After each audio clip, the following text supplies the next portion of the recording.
You know that friend who's always like, oh, next week I'm going to start going to the gym 5 times a week. And you're thinking, yeah, sure. Yeah, I don't believe you. Well, a lot of the times we're that friend to ourselves. We tell ourselves next week we're going to start going to the gym or we're going to start eating better. And then it doesn't happen. And you're like, it's fine. It's Friday. I'll just start on Monday. And then it doesn't happen and you feel guilty. But it's almost the end of the month. So you tell yourself, I'll start next month. And then you don't. Here's the thing. You're not lazy. You've just stopped trusting your own word. And that, not motivation, not discipline, not anything else, is what kills your confidence. So today we're going to unpack what self-trust is, how it works, and how to build it back after it's broken. If we haven't met yet, my name is Isabel, and on this channel we talk all about embracing your weird in order to build a better brand, business, and life. So how exactly does this happen? How do we go from being really excited about a new goal or a new habit or something new we want to try to then doing absolutely nothing about it? The thing is, this doesn't happen all at once. We slowly chip away at our self-trust. Every time you say you're going to stop scrolling in the next 5 minutes and then you don't. Every time you say, I'll watch just one more episode and then I'll go to bed, and then you binge watch the rest of the season. Every time you promise yourself something and then don't follow through, your brain says, oh, okay, evidence noted. Our word doesn't really mean that much. And that is death by 1,000 broken promises. The thing is, these promises that you are breaking are ones that you don't even consciously notice all the time. You don't really do anything about them. And so because you don't notice them consciously, but your brain does, you're unconsciously breaking your self-trust. And then you've created a huge problem for yourself because you can't follow through on what you're promising to yourself. That felt like they don't know that we know that you know that we know, but from friends. They don't know that we know they know we know. But you know what I'm trying to say. And what happens is that when you get serious about a new goal and you tell your brain, okay, this time we're going to do this, your brain is kind of like, yeah, but you've said that before. And you're like, no, this time we're serious. And your brain's like, you've said that before too. And when self-trust starts to crack, confidence cracks right along with it. Because if you can't keep your word and you can't show up for yourself, then why would you be confident in who you are and how you do it and what you're doing? Because confidence doesn't come from being fearless or loud or perfect. It comes from telling yourself you're going to do something and showing up for yourself and actually following through on your word. That is what builds your self-confidence and your confidence in your ability to do anything that you set your mind to, because you know you're gonna show up. So if your brain's been taking notes on the fact that you don't keep your promises and you wanna change that, we're gonna have to rewrite the notes that your brain is taking. But how exactly do we do that? My first tip is to start really, really, really, really small. Don't tell your brain you're gonna start going to the gym next week 5 times a day, or 5 times a week, for an hour, if you haven't exercised in the last 5 years. How about you tell your brain you're going to show up at the gym once a week? You don't even have to do exercise. You just need to drive to the gym. It sounds silly, but if you tell your brain something really small and you follow through on it, then your brain starts saying, maybe we can trust our word. And then you can slowly increment the promises that you're making to yourself so that your brain sees more and more and more evidence that you actually are keeping your word. The next thing is to either time-bound or be very specific about the promises that you make. Don't tell your brain, I'm gonna exercise more, because here's the thing, that word more is very ambiguous and your brain is gonna fill it in with your ideal version of what more is.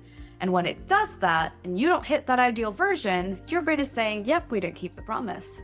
Instead, if you say, instead of I'm gonna journal more, you say, I'm gonna write 1 sentence a day in my journal, or 1 word, or 1 paragraph. It's a very small promise, going with tip number 1, but also it's bound by a specific limit. 1 sentence means you've been successful with your promise. And the idea is, again, to keep it small, or it can be time bound, right? I'm going to sit down and write something in my journal once a week,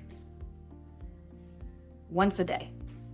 Again, something very small, but also something that has a specific end or a specific goal to it, whether that's time or what you're going to do or an amount, a number. Assign a number to it. Now, my biggest tip though is to change your mindset. It is my biggest tip. It is also kind of the hardest one because it's something that you have to consistently work on. But most of us have been taught to have a mindset of achieving. So when we make promises to ourselves, we say, I'm gonna make $1 million next year. Except maybe you've never made 20,000. So your brain doesn't really believe you're gonna make $1 million. Or we say, I'm gonna have 1 million YouTube subscribers next year. But we don't control how many people subscribe to our channel or not. So instead, we need to shift the mindset from achieving to showing up. It's not about, I'm gonna hit 1 million followers by the end of the year. It's about, I'm gonna make 2 videos a week, every single week until the end of the year. If the 1 million subscribers comes along with that, awesome. But you're focusing on what you can control. You're focusing on the showing up, on the keeping your promise, on the what you can do, and not on the external result that you want from it, because you can't control that external result as much as you want to. Those are my tips for building it. But what happens when it's already broken? Or what happens when you miss? Well, the first thing is renegotiate, right? Let's say that you said you were going to go to the gym every Monday, and this Monday you have a migraine. Renegotiate with your brain. We're here to negotiate. Don't ghost your brain, okay? Our normal thing is to say, well, yeah, I didn't go on Monday, so I failed, and now I'm just not going to do anything else, and I'm not going to go to the gym for the next year. Don't do that. Tell your brain, like literally talk to your brain out loud is even better, and say, hey brain, I know we said we were going to go to the gym every Monday, but today I have a migraine. So here's the deal I'm going to make with you. I'm going to go to the gym tomorrow on Tuesday instead of Monday. When you talk to your brain like this, it helps your brain understand that it's not a broken promise, it's a renegotiation. But also there's some times where you're just not going to be able to do it, right? Let's say instead of a migraine, it's that you have the flu and you've been sick all week, and so you couldn't go that week. Tell your brain, hey brain, yeah, I didn't do this thing. Again, don't ghost your brain. Tell it, look, I know I failed at this thing. I know I said I was going to do this and I didn't, but I am going to show up next time. Please believe that this is not an end result. This is part of the process, which includes failing sometimes. Talking to your brain this way helps your brain understand that it can still trust your word a little bit more.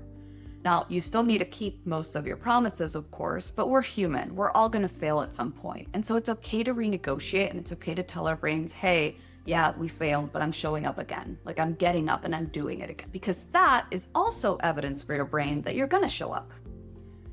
When you fail and then you tell your brain, don't worry, I'm going to get up and I'm going to go again, that also becomes part of your brain's evidence that you do keep your promises because you got up and you did it again. Finally, the biggest tip I can give you is to write it down.